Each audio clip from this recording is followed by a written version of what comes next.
Նախ պարոն Ռուբինյան, ես ձեզ հորդորում եմ ամեն անգամ որևէ ելույթից հետո ձեր հեղինակավոր կարծիքը չարտահայտել, որովհետև դա ձեր լիազորությունների մեջ չի տեղավորվում եւ դուք հաստատեցիք ձեր լիազորությունները վերազանցում։ Դուք չեք մեկնաբանում իմ լիազորությունները, իսկ հիմա շարունակեք ձեր ելույթը։ Ահա, բարեկերտ Ռուբենը։ Ամեն դեպքում, պարոն Սարգսյան, այստեղ եք։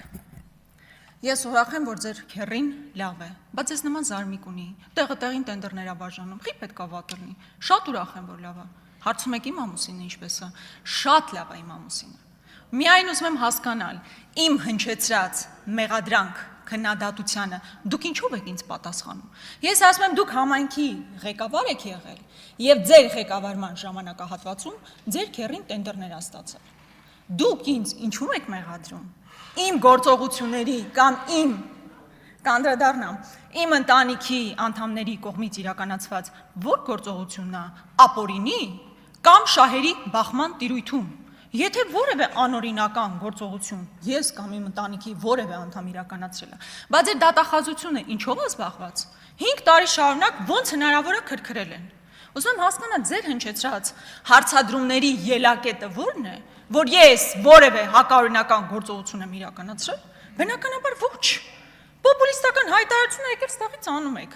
բայց քանի որ նաև այսպես ընդգծված հարցադրումներ են, ես հարկ եմ համարում նաև դրանց անդրադառնալ, չնայած կարծում եմ, որ մեր ժողովուրդը արժանի է, որպեսզի ավելի քաղաքական բնույթի հարցադրումներ հնչեցվեն եւ պատասխաներ, բայց եւ այնպես ես այս տարիներին հասկացել եմ մի բան, որ եթե որևէ հարցադրում բաց ես թողնում, դա հետո այսպես կուտակվում է, ինչպես օրինակ Հեկի հարցով։ Հեկը 5 տարի հետ է կնգել, պարոն Սարգսյան։ 5 տարի այստեղ ասել են Աննա Գրիգորյանի հեկը, Աննա Գրիգորյանի հեկը, Արտուր Հովհաննիսյանի հետ էլ հիմա դատվում եք, ինչ եք եկել, նոր բան եք ուզում հայտնաբերել։ Նոր բան եք ուզում հայտնաբերել։ Ընդ որում ոչ թե ձեր կառավարությունը թույլ չի տվել, որ մենք հեկ կառուցենք, այլ ես ուղղակի 50% իմ մասնաբաժինը վաճառել գնացել եմ։ Հիմա չգիտեմ, այդ հեկը կառուցված է, կառուցված չի, process-ի մեջ է, process-ի մեջ չի։ Եկել ինչ եք ասում։ Կամ ասում է Աննա Գրիգորյանի ամուսնու ընտանիքը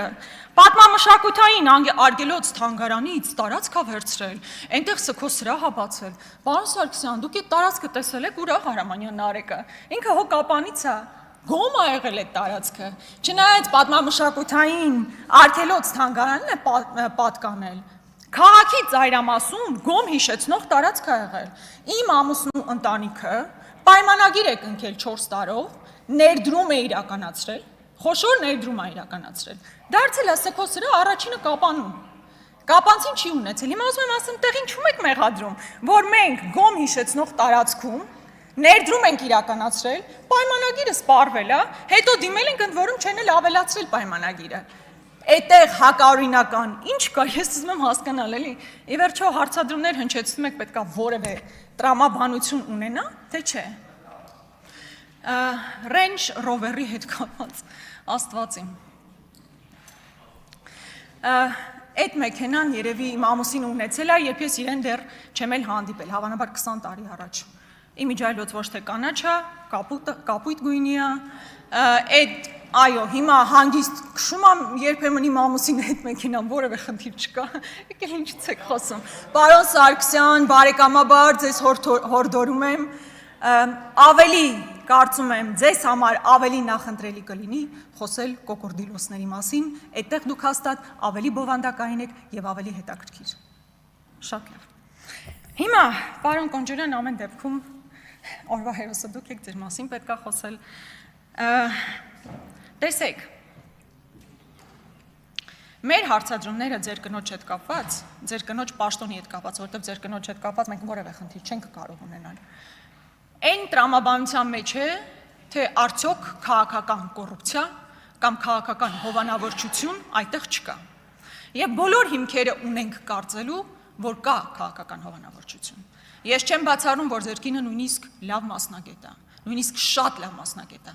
բայց արդյոք եթե ինքը չհանդիսանար Հայկ Կոնջորյանի կինը, կնշանակվեր այդ պաշտոնին, թե ոչ։ Դրա պատասխանը միայն կարող եք իմանալ, եթե թափանցիկ ձևով ներկայացվի, թե այդ հանձնաժողովում ովքեր են եղել, ինչ կրիտերիաներ են գործել, ոնց է ընտրվել ձեր կինը այդ պաշտոնին։ Քանի այդ ամեն ինչը փակ է, դուք էլ որևէ կերպ չեք ներկայացնում, մենք բոլոր հիմքերը ունենք կարծելու, որ ձեր կինը բացառապես ձեր հանգամանքի բերումով է, որ այսօր նշանակվել է Հայփոստի ղեկավար։ Երկրորդ հանգամանքը աշխատավարձի հետ կապված։ Այն պարագայում, երբ հազարավոր աշխատակիցներ, նույն այդ պետական հիմնարկում ստանում են 80,000, 100,000 դրամ աշխատավարձ, իսկ ձեր կինը ստանում է մոտ $10,000 աշխատավարձ։ Դա չի կարող հարցեր չառաջացնել։ Բնականաբար այդ հարցերը առաջանալու են։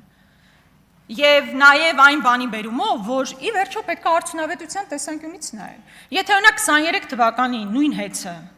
100 միլիոն դրամ շահույթ է ունեցել, 25 թվականին արդեն 523 միլիոն դրամ վնաս է տվել։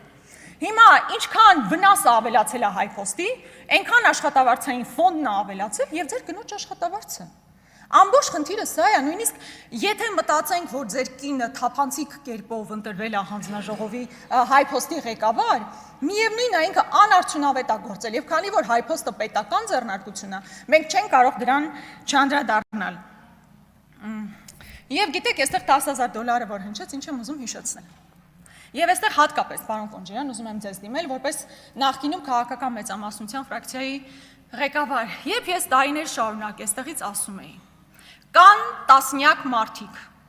ովքեր անիվ հիմնադրամում աշխատում են ու $10,000 աշխատավարձ են ստանում, պլյուս պարգևավճարներ, պլյուս խոշոր գործուղումներ եւ գործուղումների ժամանակ ստացած գումարներ, դուք գալիս ինձ փորձում եք հակադարձել, ասելով, որ նման բան չկա, կամ հողում եք կատարում, այսինքն թեման փորձում եք շեղել։ Այդ ժամանակ, երբ որ դուք ամեն քայլ ձեռնարկեիք, որպեսզի բացահայտվեին այդ գործերը, որտեղ ես հիմա զգում եմ, որ դուք բան եք անում, էլի, այսպես մի քիչ էլ խղճահարություն եք փորձում առաջացնել, որ բա գիտեք, իմ կինը ամենացածր աշխատավարձ ստացող բան ղեկավարն է, այտենց հազիվ յոլա ենք գնում այդ տրամաբանության մեջ, բայց եղել են տասնյակ մարդիկ, ու ես կարծում եմ ձեր նկատմամբ անարդար է, որ բոլորս գիտենք, որ ձեր կինը $10,000 է ստանում, ինչը ժողովրդի նկատմամբ անարդար է ևս, բայց նաև ձեր նկատմամբ անարդար, իսկ այն մարդիկ, ովքեր անիվ հիմնադրամում ծվարած $10,000 են ստացել տարիներ շարունակ ու վատնել են մեր քաղաքացիների գումարը, մենք մինչև այսօր չենք իմացել, բայց դուք ունեցել եք հնարավորություն ինչ որ ձեր նպաստելու, որ դա բացահայտվի ու դա չեք արել։ Հաջորդը, պարոն Կոնջարյանի հետ կապված նաև մի դրվագ կար, ես ուզում եմ հիշեցնել, վերջինիս տան հետ կապված, եթե չեմ սխալվում, ինչ որ ձեր դուք ժամանակին անդրադարձել եք, բայց քանի որ ձեր հարցն է քննարկվում, ես առաջարկում եմ դա եւս վերհիշել։ Պարոն Կոնջարյանը գնում է տուն, շատ լավ է, երջանիկ ապրեք այդ տանը, այն գնում է 54 միլիոն դրամով։ Հետքը, եթե չեմ սխալվում, այո, հետքը բացահայտել էր, որ նմանատիպ տունը այդ հատվածում արժե մոտ 75 միլիոն դրամ։ Այսինքն էականորեն ցածր։ Հիմա միգուցե որևէ մեկի մոտ հարց առաջանա, որ այստեղ ինչ խնդիր կա, որ։ Խնդիրն այն է, որ եթե մինչև 55 միլիոն դրամով ես ձեռք բերվում տուն կամ բնակարան, ապա օգտվում ես եկամտահարկի հետ վերադարձի մասին օրենքից։ Պարոն Կոնջարյան, նախորդ ձեր կինն էլ այդքան բարձր աշխատավարձ է ստանում։ Դուք էլ շատ ցածր աշխատավարձ չեք ստանում, ինչպես մենք բոլորս։ Կարիք կար այդպես խաբել եւ այնպիսի գնով ձեռք բերել, որը էականորեն տարբերվում է, այսինքն դուք սխալ ինֆորմացիա եք ներկայացրել ամենայն հավանականությամբ։ Եվ վերջին դրվագը ձեր եղբոր հետ կապված բավականին քննարկվեց, երեք ես նույնիսկ տեսա, որ քննչականը համապատասխան վարույթն է նախաձեռնել երևի մեր քննարկումների ֆոնին։ Բայց ինչ է տեղ ունեցել, սիրելի հայրենակիցներ։ Այն, որ երկու անձի միջև խնդիր կար, այդ իրանց գործն է, Աստված իրանց հետ։ Պարոն Կոնջարյան, ձեր եղբայրը երկար ժամանակ մեքենայով պտտվում էր եւ մեկ այլ անձի տան մոտով անցնելիս հայհոյում էր, սպառնում էր, բայց դա էլ հերիք չի։ Նրան ուղեկցվում է պարեկը։ Ինձ մի հատ խնդրում եմ բացատրեք, այդ ո՞նց է տենց ստացվում։ Միայն այն բանի բերումով, որ այդ մարդու ազգանունը Կոնջարյանը ինքը ունի այդ լիազորություններն ու առավելությունները, որ ինքը չլիներ Կոնջարյան Հայկի եղբայրը, պարեկը իր հետևից այդպես կպտտվեր ու կպաշտպաներ այն ժամանակահատվածում, երբ ինքը գնացել է ուրիշի ընտանիքին սպառնացել,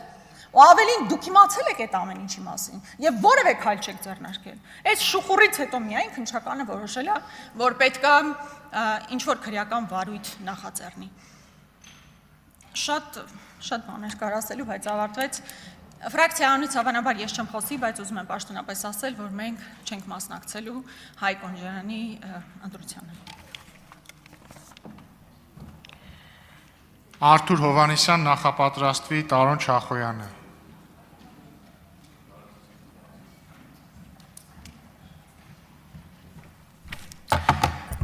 Ազգային ժողովի